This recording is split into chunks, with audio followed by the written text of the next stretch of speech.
Coronavirus, la pandemia. ¿Cuáles son los síntomas? ¿Cómo se transmite? ¿Qué puedo hacer para protegerme y prevenir la propagación de la enfermedad? Nuevo padecimiento que ha encendido las alarmas de los sistemas de salud. Coronavirus, la pandemia.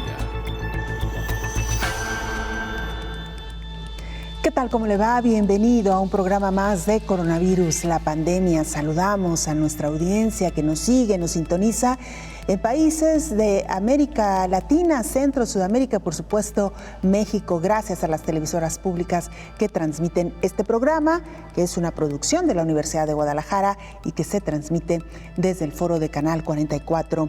La señal de todos. Queremos invitarle también para que se ponga en contacto con nosotros a través de nuestras cuentas en Twitter y Facebook, en @canal44tv o en WhatsApp en el 33 22 42 06 90. Iniciamos, como todos los días, con nuestro reporte desde Ginebra, Suiza, sede de la Organización Mundial de la Salud. Roberto Castañares, corresponsal de la agencia EFE, colaborador de este espacio, nos informa.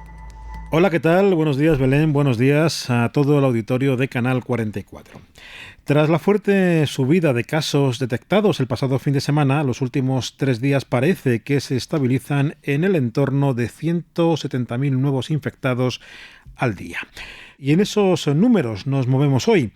Eso implica dos cosas. La primera es que ya hay 11.841.000 enfermos de COVID-19 en el mundo y 6 de cada 10 se han curado.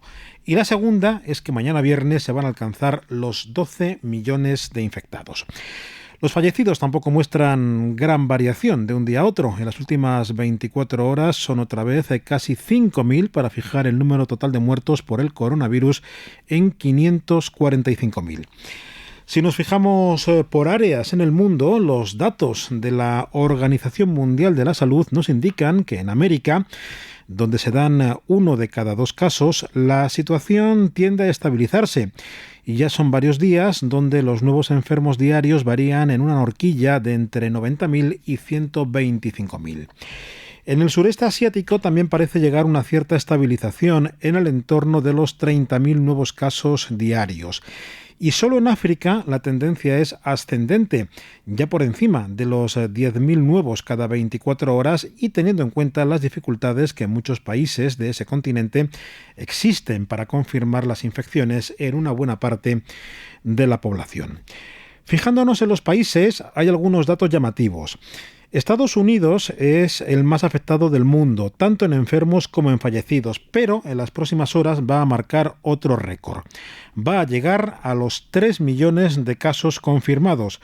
O sea, que si 1 de cada 2 enfermos de COVID-19 está en América, la estadística nos dice también que 1 de cada 2 infectados en América se encuentra en Estados Unidos. Y si hablamos de fallecidos, también la evolución lleva a adelantar que México va a alcanzar el 4.º puesto a nivel global en los primeros días de la semana que viene. O la evolución cambia radicalmente, o hacia el martes o el miércoles habrá superado a Italia para situarse por detrás de Estados Unidos, Brasil y el Reino Unido como naciones con mayor número de decesos por COVID-19 en el mundo. En América, Perú es el tercero con más casos, tras Estados Unidos y Brasil, pero lleva algunas semanas que la sensación es que ha controlado los contagios y los fallecimientos, pese a que estén ambos datos en un nivel alto. Reportó desde Europa Roberto Castañares para el programa Coronavirus, la pandemia. Nuestras charlas con el infectólogo Héctor Raúl Pérez Gómez nos comentaba sobre el virus porcino G4 detectado en China y que está afectando principalmente células respiratorias de los seres humanos, por lo que la Organización Mundial de la Salud alerta sobre la posibilidad de una pandemia de influenza. Escuchemos lo que al respecto nos decía el infectólogo Héctor Raúl Pérez Gómez. Aproximadamente hace 15 días aparece una publicación en la que se alerta sobre la circulación frecuente de un grupo de virus, no es estrictamente uno solo, pero por eso se llama G4, a propósito de luego los grupos de países que se reúnen ciertos acuerdos políticos y comerciales. Bueno, pues este es un G4 y es un conjunto de virus de influenza H1N1 que desde el 2016 está circulando en ganado porcino y el cual tiene cierto parecido genómico a un virus de influenza aviar euroasiático. Bueno, ¿cuál es el punto con este H1N1 que está desde el 2016 causando infección en porcinos, que ya ha infectado a humanos y que en estudios de laboratorio se ha evidenciado que este virus tiene capacidad de infectar células respiratorias del ser humano?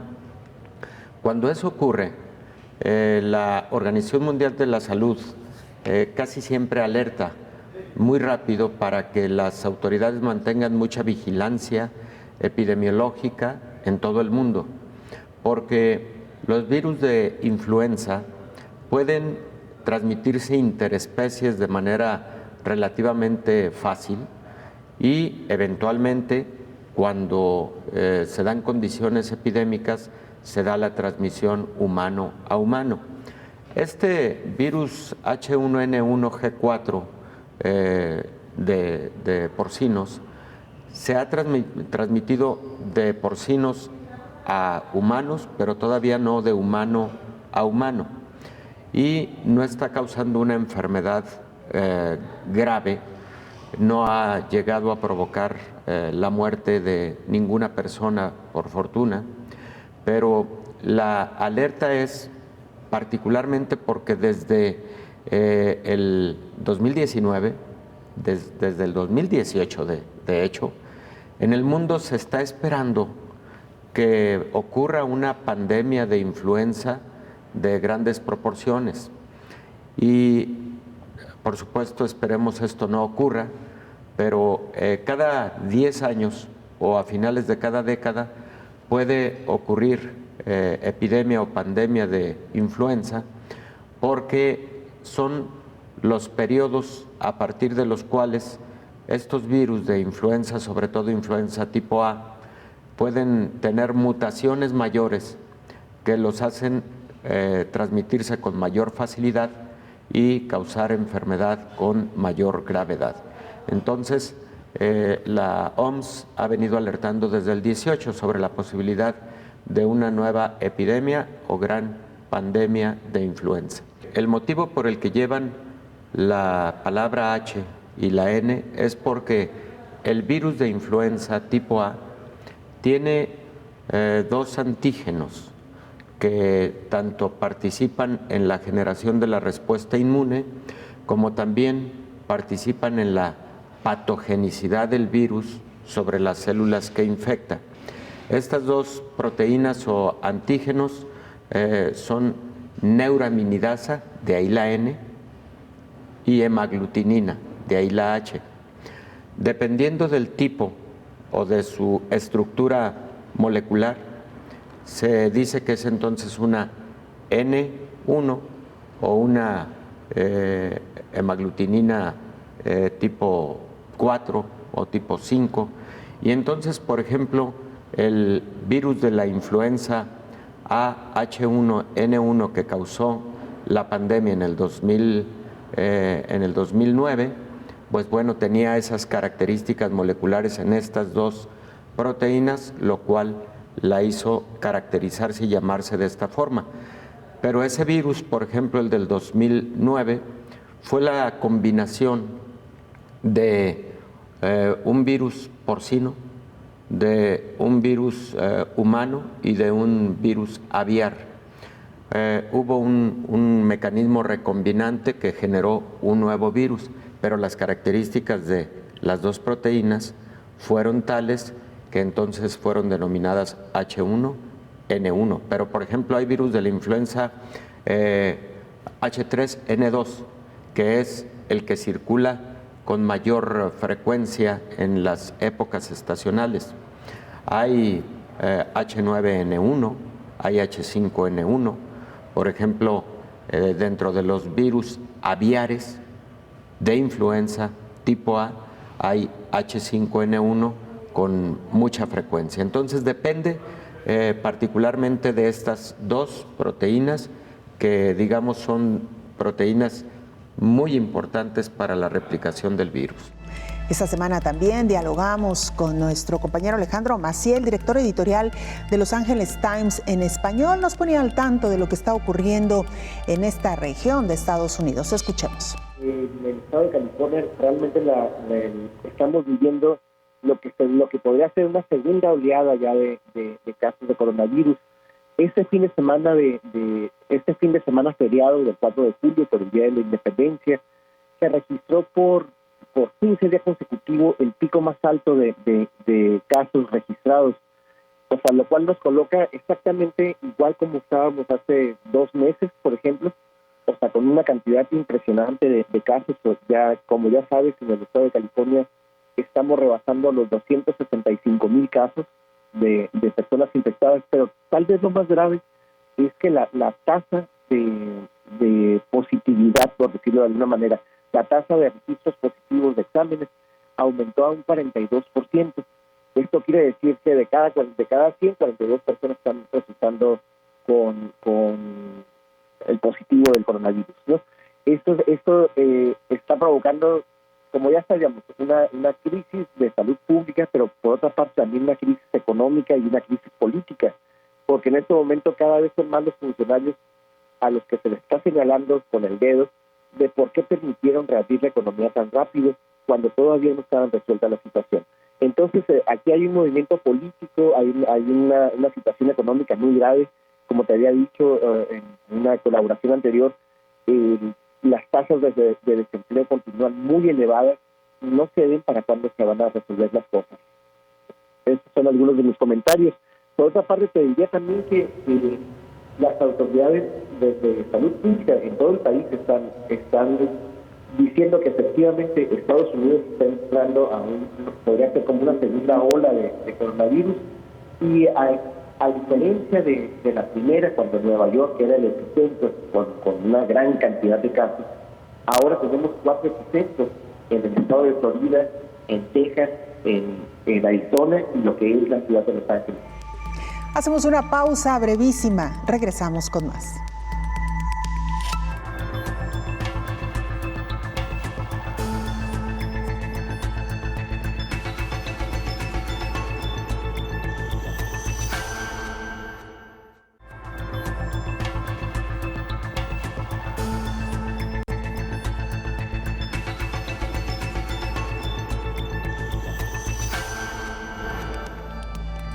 En los últimos días se encendieron de nuevo las alarmas luego de que se diera a conocer el descubrimiento de una nueva cepa de la gripe porcina. El Ministerio de Agricultura y Asuntos Rurales de China señaló que esta llamada cepa G4 de gripe porcina no es nueva y no infecta a otros animales o humanos fácilmente.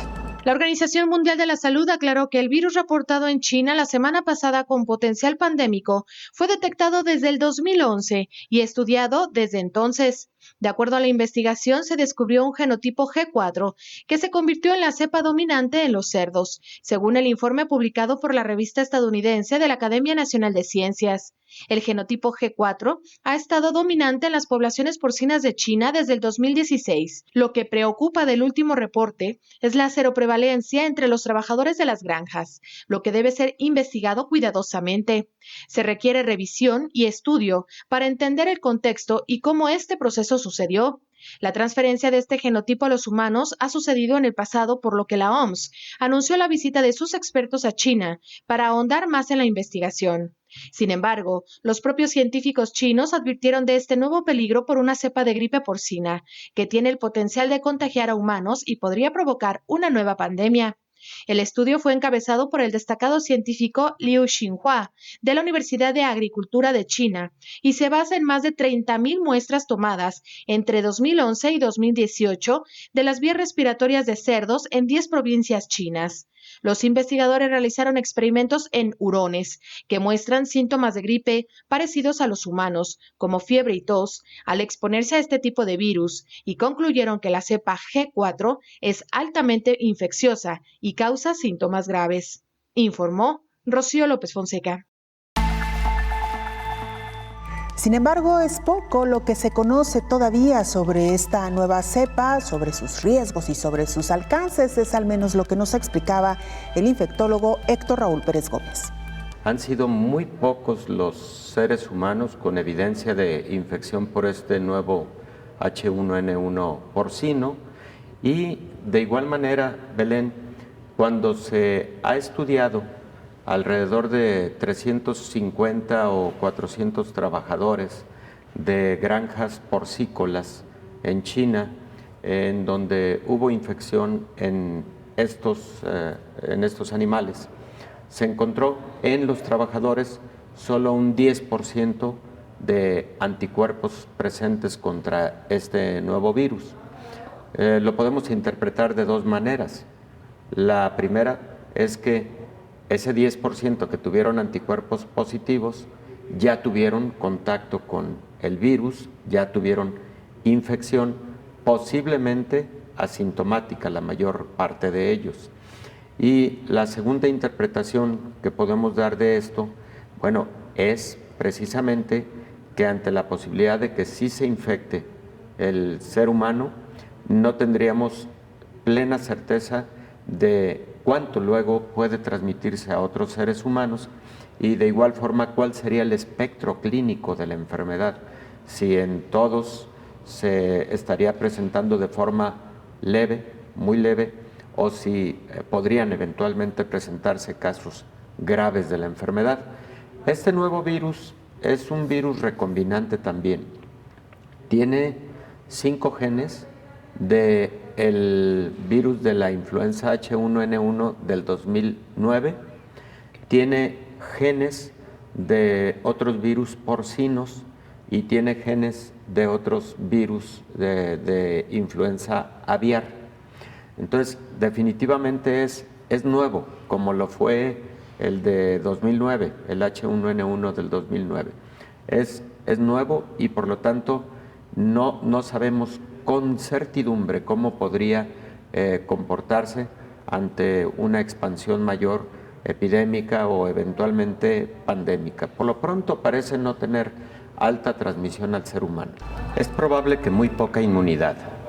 De hecho, se sabe que con relación a H1N1 del 2009, pandémico, la inmunidad cruzada que tiene este nuevo virus H1N1 porcino G4 es muy pobre.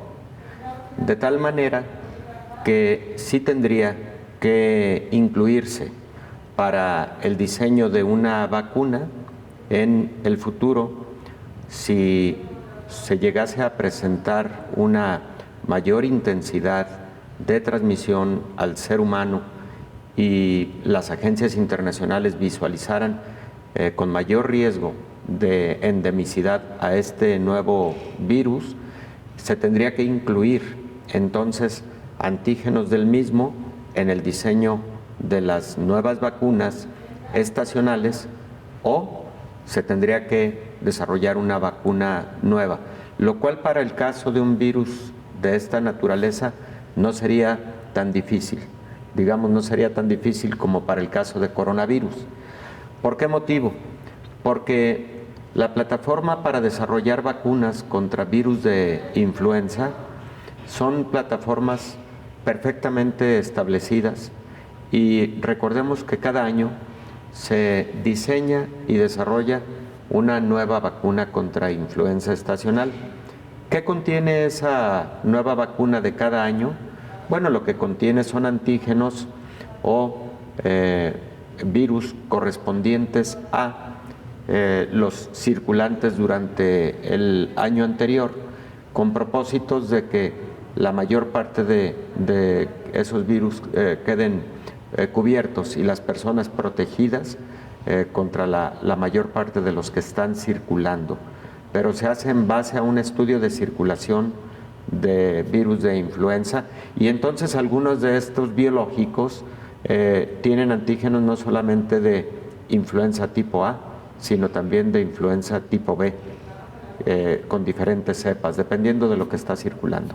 Entonces, Belén, en concreto, para este nuevo virus parece que no existe inmunidad cruzada y por lo tanto tendría que visualizarse la incorporación a la vacuna que se diseñe para la temporada o el desarrollo de una vacuna nueva específicamente para ese virus en caso de que aumentara en proporciones la transmisión al ser humano y se viera con riesgo. Y esto lo comento también porque estamos en julio.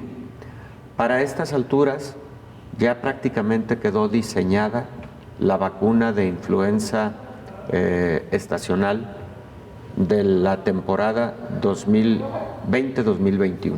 Ya prácticamente quedó desarrollada y tendría yo que explorar.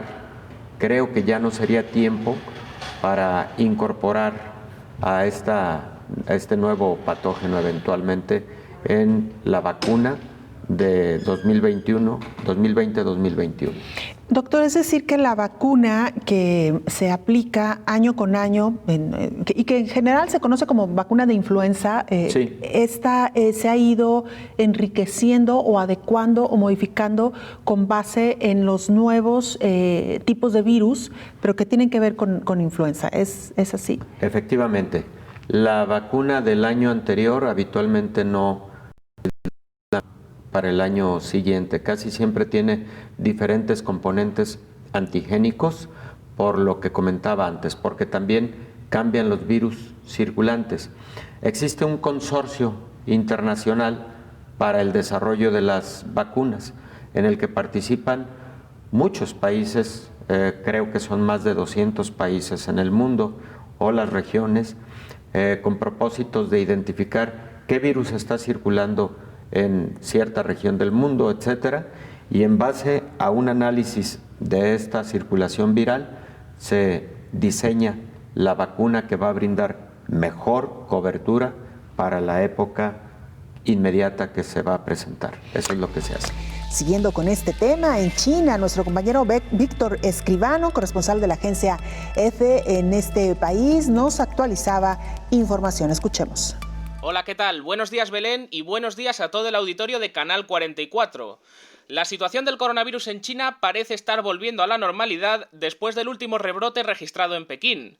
Según los últimos datos oficiales, este domingo se sumaron tan solo 4 nuevos positivos confirmados en todo el país, y solo uno de ellos fue en la capital. Además, es el único de los 4 casos que se produjo por contagio local.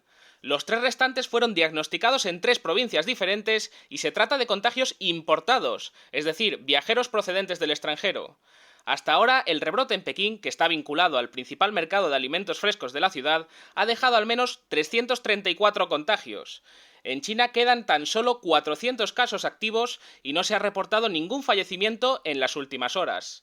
Sin embargo, el país sigue en alerta ante posibles rebrotes o incluso ante la posible aparición de otras enfermedades cuando la COVID-19 parece bajo control. La ciudad de Bayannur, en el norte del país, emitió una alerta sanitaria por un posible caso de peste bubónica y exigió a los ciudadanos que no consuman carne de marmota. En la vecina Mongolia se habían confirmado al menos 2 casos relacionados con la ingesta de carne de este roedor. Además, en los últimos días, científicos chinos han advertido del peligro de una nueva cepa de gripe porcina que tiene el potencial de contagiar a humanos y de provocar una nueva pandemia. Esta cepa, altamente infecciosa, causaría síntomas graves, aunque todavía no hay pruebas de que pueda transmitirse entre humanos. Los científicos han pedido aumentar los niveles de prevención y recomiendan desarrollar una vacuna contra ese virus, tanto para cerdos como para humanos. Reportó desde China Víctor Escribano para el programa Coronavirus, la pandemia. Hacemos una pausa brevísima, regresamos con mucha más información.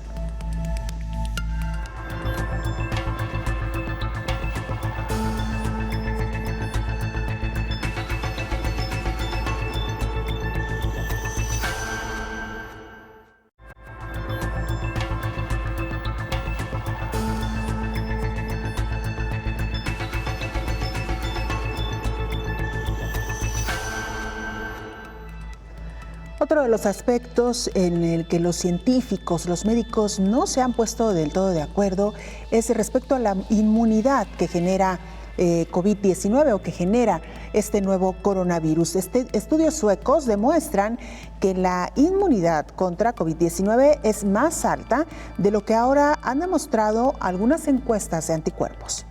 Aunque hay quienes no han dado positivo a una prueba de anticuerpos contra la COVID-19 tienen inmunidad, un estudio del Instituto Karolinska y del Hospital Universitario Karolinska muestra que muchas personas con COVID-19 leve o asintomático demuestran la llamada inmunidad mediada por células T al nuevo coronavirus. Según los investigadores, esto significa que la inmunidad es probablemente más alta de lo que sugieren las pruebas de anticuerpos. El artículo está disponible gratuitamente en el servidor Biorexiv y se ha enviado para su publicación en una revista científica. Markus Bogert, profesor asistente del Centro de Medicina Infecciosa del Instituto Karolinska y uno de los principales autores del artículo, explicó que las células T son un tipo de glóbulos blancos que se especializan en reconocer las células infectadas por el virus y son una parte esencial del sistema inmunitario. Análisis avanzados permitieron mapear en detalle la respuesta de las células T durante y después de una infección por COVID-19. Los resultados indican que aproximadamente el doble de personas desarrollaron inmunidad de células T en comparación con las que se pueden detectar anticuerpos. Los investigadores realizaron análisis inmunológicos de 200 personas, muchas de ellas con síntomas leves o asintomáticos. Este estudio incluyó pacientes hospitalizados en el Hospital de la Universidad de Karolinska y otros pacientes y sus familiares asintomáticos expuestos que regresaron a Estocolmo después de sus vacaciones en los Alpes durante marzo. Hasta ahora, las encuestas serológicas solamente mostraban pequeñas cantidades de la población infectada.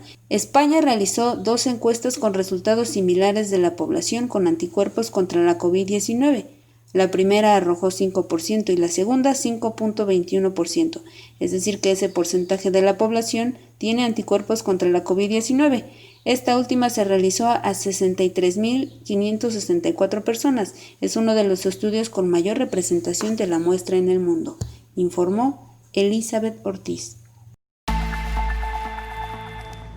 Los estudios de cero prevalencia proporcionan mayores indicadores para identificar a personas con la enfermedad COVID-19, es lo que nos explicaba también esta semana al respecto de la inmunidad del infectólogo Héctor Raúl Pérez Gómez.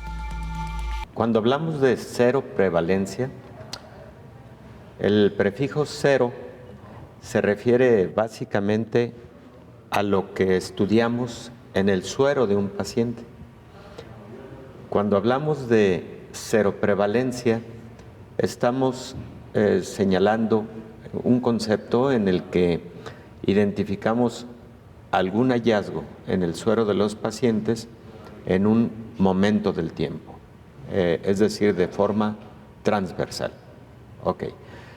La seroprevalencia en general en el campo médico y de la salud pública se aplica predominantemente a la búsqueda de anticuerpos contra alguna enfermedad infecciosa en el suero de pacientes. Ahora bien, para el caso de COVID es la búsqueda de anticuerpos IgM o IgG o IgA en el suero de pacientes.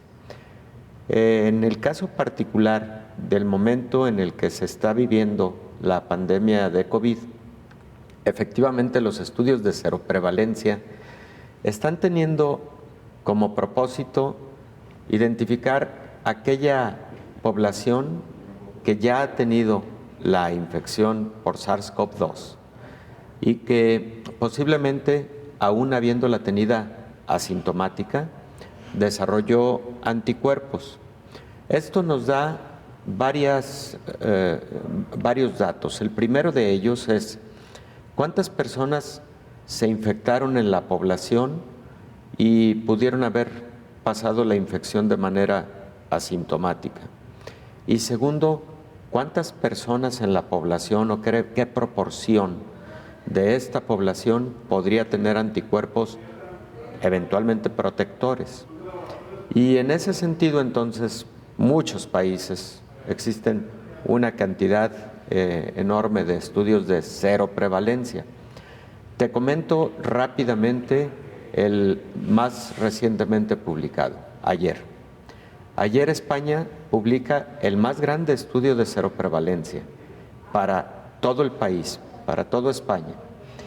Y sorprendentemente, la seroprevalencia que encontraron en la gran muestra de personas que hicieron, por cierto, en múltiples municipalidades a lo largo de todo el país, y lo que encontraron fue 5% de seroprevalencia, es decir, muy bajita. Cuando hablamos entonces de 5% e identificamos a uno de los países que ha tenido más casos de COVID a lo largo de esta pandemia, decimos, bueno, España ya se encuentra en una fase de un control razonable de la pandemia, pero durante el pico más alto, durante la gran ola de la pandemia, solamente 5% de su población es posible que se haya infectado y haya desarrollado anticuerpos. Primera reflexión, es posible que el 95% de su población siga siendo población susceptible de enfermar ante una segunda ola, como bien lo señalas, y por lo tanto no debemos confiarnos. Ningún país que haya pasado esta gran primera ola a que quedó algo de inmunidad razonable en su población. Sí quedó algo de inmunidad, pero te comento, España, 5% en este gran estudio de seroprevalencia. Los Ángeles, California, que tuvieron, como bien sabes, un pico muy alto de infección, está teniendo alrededor de 4% de seroprevalencia. Luxemburgo tuvo 2.2 de seroprevalencia, es decir, muy pequeñas. La más alta me parece que por ahora ha sido la de España. Claro que cuando estratificas por grupos y, por ejemplo, separas a aquellos pacientes en donde se busca la seroprevalencia habiendo tenido COVID confirmado, bueno, ahí la seroprevalencia alcanza hasta el 90%. Pues sí, pero es en pacientes confirmados con COVID. Pero en la población general no está rebasando el 5% de seroprevalencia. Lo que ocurre es que no podemos pensar que exclusivamente los anticuerpos serán el mecanismo protector para el futuro con respecto a COVID-19. Elizabeth nos presenta un reportaje muy interesante en donde el Instituto Karolinska estudia otra parte del sistema inmune, que es el sistema inmune celular. El de los anticuerpos es el sistema inmune humoral. El sistema inmune celular, como su nombre lo dice, es aquel en el que participan predominantemente células y en particular linfocitos. La sección de los linfocitos, conocida como linfocitos T, y de ellos los conocidos como linfocitos T de ayuda, participan importantemente en la contención de infecciones de tipo viral, de tipo parasitario, por algunas bacterias, etc. Y los linfocitos T de ayuda participan también de manera coordinada con los anticuerpos en la contención de estas infecciones, pero hay otro apartado de linfocitos, conocidos como linfocitos T natural killers, y como su nombre lo dice, killers son asesinos. Estas células identifican a células infectadas y a través de mecanismos moleculares que utilizan, las asesinan literalmente, como también asesinan a células que se están transformando en células malignas. Ese es otro mecanismo de defensa de nuestro sistema inmune celular. Entonces, lo que presenta Elizabeth con respecto a estos estudios del Karolinska es muy interesante, porque una cosa van a ser los estudios de cero prevalencia para buscar anticuerpos, que como ya dijimos, no rebasa el 5% de la población que hasta ahora se ha estudiado, y otro será el de aquellos pacientes que tendrán respuesta inmune, pero a través del sistema celular. El futuro nos va a decir finalmente cuáles de los dos sistemas, y en la amalgama y coordinación de los dos sistemas, el inmune humoral y el inmune celular, los que dan la respuesta inmune protectora contra un, por ejemplo, segundo episodio de infección por SARS-CoV-2. Entonces, está en fase de estudio.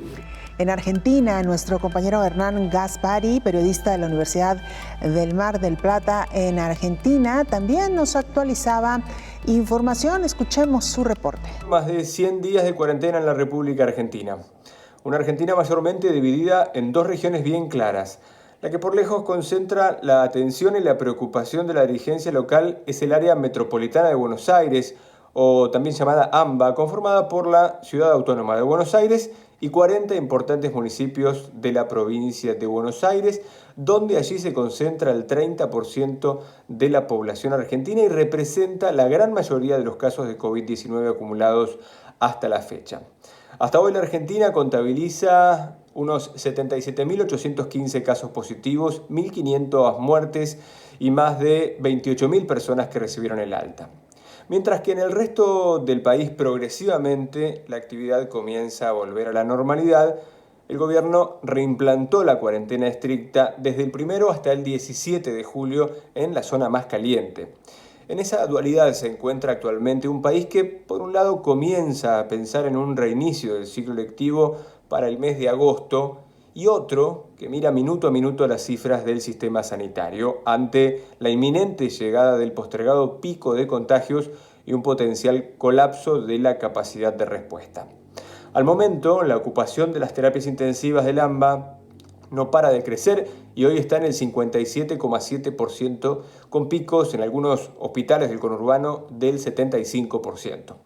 Como pasó durante la semana pasada, este domingo la provincia de Buenos Aires volvió a duplicar en cantidad de casos a la ciudad de Buenos Aires. Lo que sí se puede afirmar con los datos disponibles hasta hoy es que, a diferencia de lo que ocurrió en otros países, el incremento de los casos registrados aquí no tuvo hasta el momento un correlato equivalente en la curva de muertes.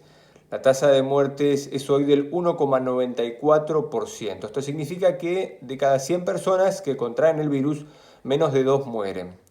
La tasa actual de letalidad de Argentina, por más que se ubique entre las más bajas del mundo, recordemos que el promedio global es del 4,65%, es todavía un índice precario en función de la gran incógnita que ocurrirá a medida que el país se acerque al pico de casos, con una ciudadanía con poca tolerancia para continuar la cuarentena y un crudo invierno que recién comienza, e incluso sin coronavirus suele hacer tambalear al sistema sanitario argentino.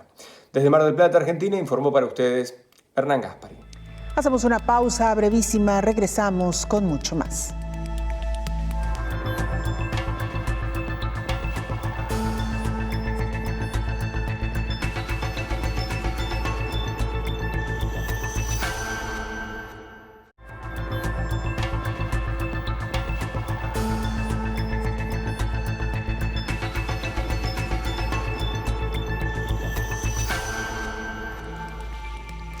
En Honduras se encuentra nuestra compañera Naomi Mesa. Ella es periodista de STV Telebásica, televisora pública de este país, y nos actualiza también información. Naomi, te escuchamos. Un saludo para ti, Belén, y para toda la audiencia de Canal 44 desde Honduras. A pocos días de cumplir 4 meses desde que se reportó el primer caso de COVID positivo en el país, estamos por alcanzar los 24,000 casos positivos. Nos alegramos informar que más de 2.400 personas se han recuperado con éxito.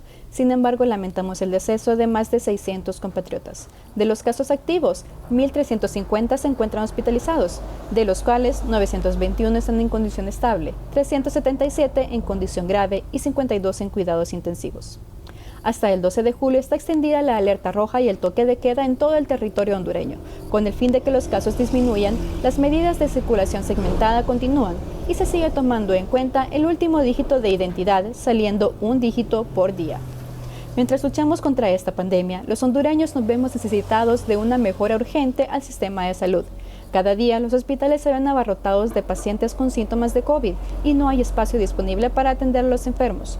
Todo esto pese al alto presupuesto que se asignó al país para la lucha contra el coronavirus. Los hondureños, queriéndose hacer escuchar ante el gobierno, han creado el hashtag ¿Dónde está el dinero?, que inunda las redes sociales con la cuestionante de por qué no hay insumos en los hospitales, ya que debido a la falta de ellos y la falta de materiales de bioseguridad para los doctores, estos se ven en la necesidad de hacer un paro a sus labores cada vez que necesitan de abastecimiento. Más de una docena del personal sanitario ha muerto a causa del coronavirus, sobre todo porque el gobierno no los provee del equipo necesario de protección, según sus quejas. Debido a todo esto, el personal de la Agencia Técnica de Investigación Criminal se presentó en las oficinas de Inversión Estratégica de Honduras, así como también en las oficinas de Copeco, para obtener los documentos en el marco de la investigación a las compras irregulares durante esta emergencia sanitaria de los hospitales móviles que aún están atendiendo a la población. Sumado a esto está también el constante reclamo de los médicos por el cierre total de los negocios, sobre todo en el norte del país, que es donde está el epicentro de la pandemia en Honduras, con el fin de disminuir los casos, ya que sobrepasan los 10,000 casos en el departamento de Cortés. El gobierno, por su parte, anuncia que se podrá hacer uso de 2 locaciones más como centro de triaje para los pacientes con síntomas de COVID, localizados uno en el anexo B del Centro Cívico Gubernamental y otro en la Universidad Católica de Honduras, el que ya está habilitado para la población. Por otro lado, nos alegra informar que nuestro presidente, el abogado Juan Orlando Hernández, fue dado de alta el jueves pasado, siendo uno de los recuperados con éxito del COVID-19. Le recordamos a toda la población hondureña y a los países afectados que por su seguridad y la de su familia, lo mejor es quedarse en casa. Para Coronavirus la Pandemia, informó Naomi Mesa de STV Telebásica. El infectólogo Héctor Raúl Pérez Gómez describe la diferencia sobre la reacción que una persona tiene con SARS-CoV-2 para desarrollar mayor o menor cantidad de anticuerpos del virus. Los próximos meses van a ser decisivos para la definición de la fuerza que generen en cuanto a inmunidad los anticuerpos y, por otro lado, la duración de la inmunidad. El estudio publicado hace aproximadamente 15 días en una revista de mucho prestigio, JAMA, y que es de las más leídas en el mundo.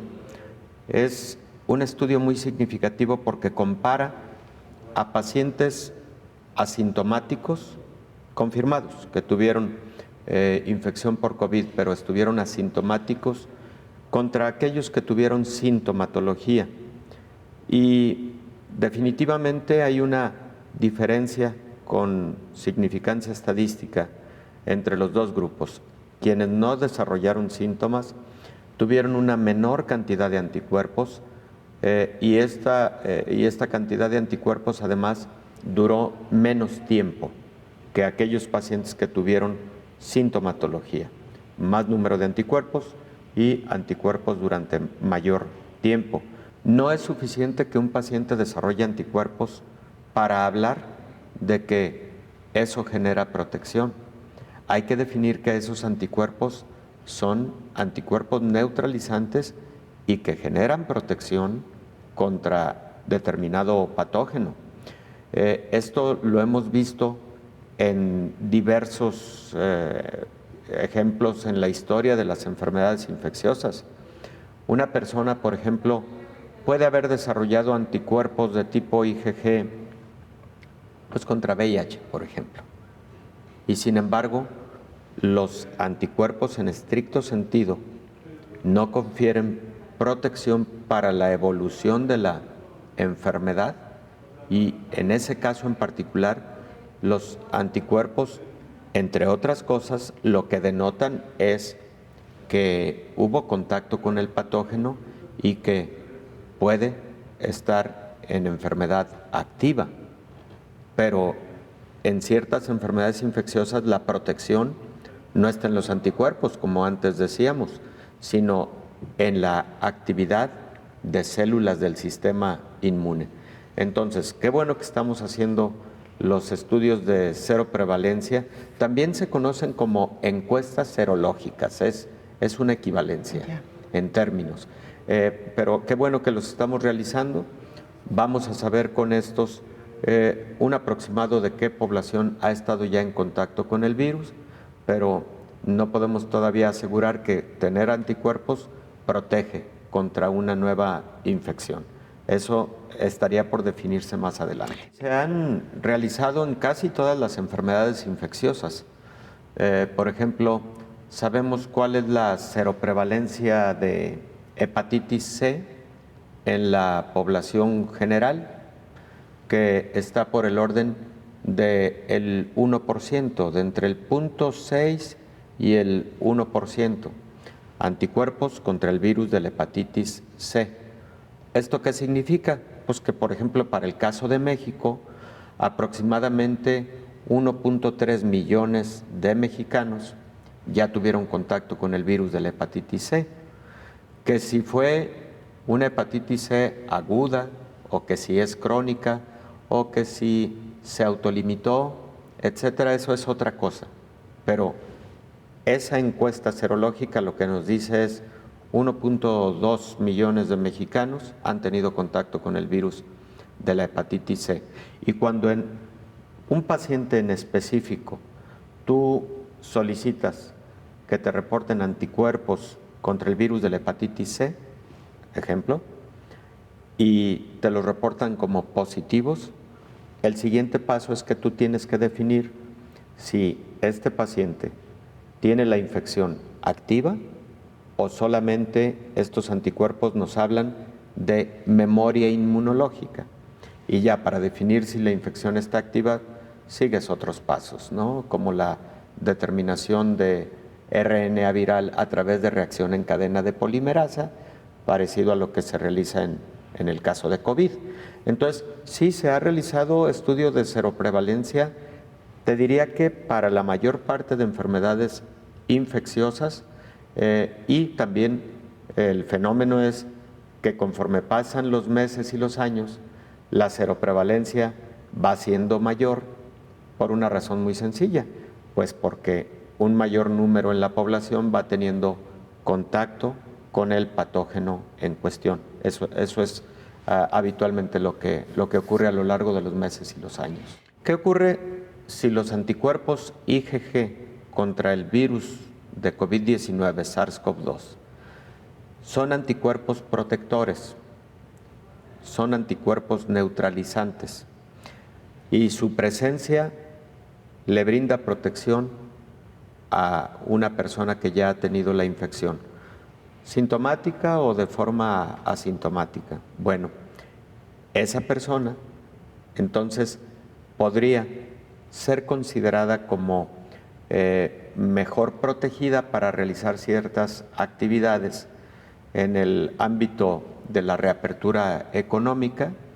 Por ejemplo, quizás sería él o la candidata idónea para la atención al público en una empresa en donde una parte de los trabajadores son para atención al público y otra parte de los trabajadores son para otros procesos productivos. Entonces, recordarás que se llegó a hablar de un término coloquial conocido como el pasaporte de inmunidad. Bueno, sigue vigente esa posibilidad. Lo que pasa es que lo requerido es un poco de más tiempo para que a través de estos estudios de cero prevalencia, estas encuestas, nos definan si estos anticuerpos terminarán siendo protectores. Ahora, yendo un poco más allá, también la hipótesis es que sí van a ser anticuerpos protectores, porque los estudios preliminares que vienen arrojando las vacunas que ya se encuentran en fase 2 y en fase 3, es que quienes las recibieron desarrollaron anticuerpos y que al probar estos anticuerpos contra el virus en el laboratorio, se ha encontrado que sí son anticuerpos protectores, que sí son anticuerpos neutralizantes y que por lo tanto la vacuna, cuyo propósito fundamental es el desarrollo de anticuerpos, pues va a ser de utilidad. Entonces, la hipótesis es que sí van a brindar protección. Antes de despedirnos, para reducir el contagio de coronavirus, una empresa belga creó un esterilizador con luz ultravioleta para los carritos del supermercado. Una empresa belga crea un esterilizador con luz ultravioleta para desinfectar carritos de supermercados y aeropuertos y reducir el riesgo de contagio por coronavirus. La mecánica es sencilla, es el mismo cliente quien coge el carrito, lo mete en la máquina y le da a un pedal. A partir de ahí, mientras él se desinfecta las manos, la luz ultravioleta limpia los materiales del carro. Los primeros pedidos ya han empezado a distribuirse entre varios comercios de Francia y Bélgica y su implementación, según sus creadores, puede ayudar a reducir la circulación del virus. El proceso dura 15 segundos e implica una radiación de 254 nanómetros que elimina todo tipo de virus y bacterias. Más allá de la pandemia, para la empresa belga resulta interesante que este tipo de máquinas, así como los hábitos higiénicos adquiridos durante la crisis del COVID-19, se mantengan en el tiempo para asegurar una sociedad más sana en los años venideros. De esta manera llegamos al final de este programa. Gracias por habernos acompañado. Le invitamos para que nos sintonice en la siguiente emisión. Hasta entonces. Coronavirus, la pandemia.